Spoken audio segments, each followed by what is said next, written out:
Welcome back to Let's Ride. This is part 2 of installing lowering links on the DRZ 400. This bike was purchased used, and the previous owner seemed to like soft suspension.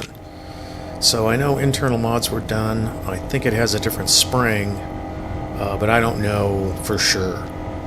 So how did the lowering links work out on the DRZ? Unfortunately, not very good. It wasn't long before the rear suspension started bottoming out.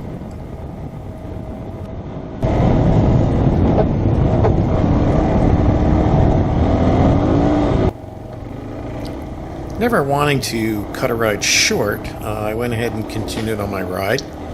But unfortunately, the rubbing just didn't go away by itself.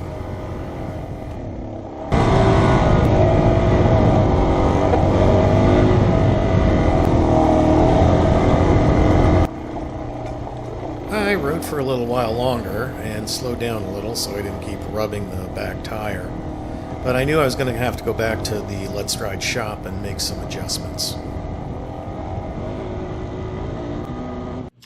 Okay, the first ride was not very successful, so we'll make some adjustments here and see if we can't take care of this rubbing issue. So I'm going to come in here. If you can see, it's a little tough with the plate on, but see, there's a blue nut there with a screw, with a silver screw in the middle of it. So the middle screw is for the low-speed compression.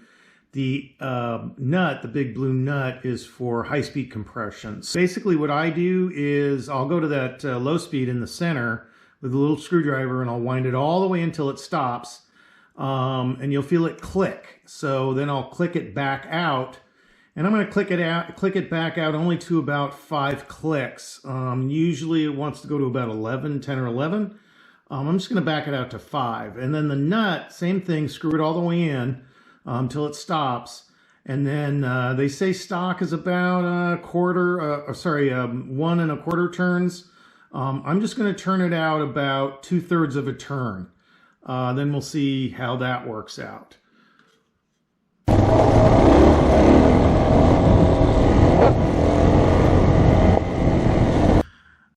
Okay, that didn't work out so good. So what I'm going to do, if you can just, this is going to be hard to see, but I'm going to try to get the camera in here.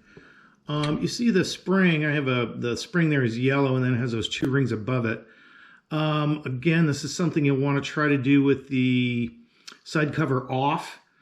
And you loosen the top ring and then you can turn the bottom ring. And if you turn the ring clockwise, you'll tighten the spring, which will decrease sag. And if you turn it counterclockwise, it will loosen the spring and it will increase sag. So I've turned this down quite a bit now. This is turned down. I didn't measure the sag, honestly. I'm just testing this to see if I can get rid of that rubbing problem. But you can see the threads on the shock there, and it's wound down pretty far. So we'll see how that works.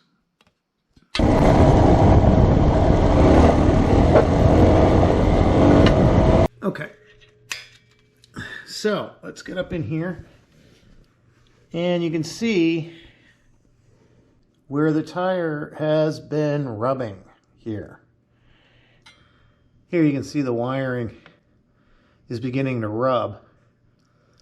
So, in a last desperate attempt, I tried making the compression 1 click and barely turning the nut out. The tire still rubbed and the suspension now felt very terrible. Thus proving the word on the street that lowering links are okay for the street, but not dirt, is true for me and my bike. The next step is to take the shock to a suspension shop and talk to a professional. Look for part 3 coming soon.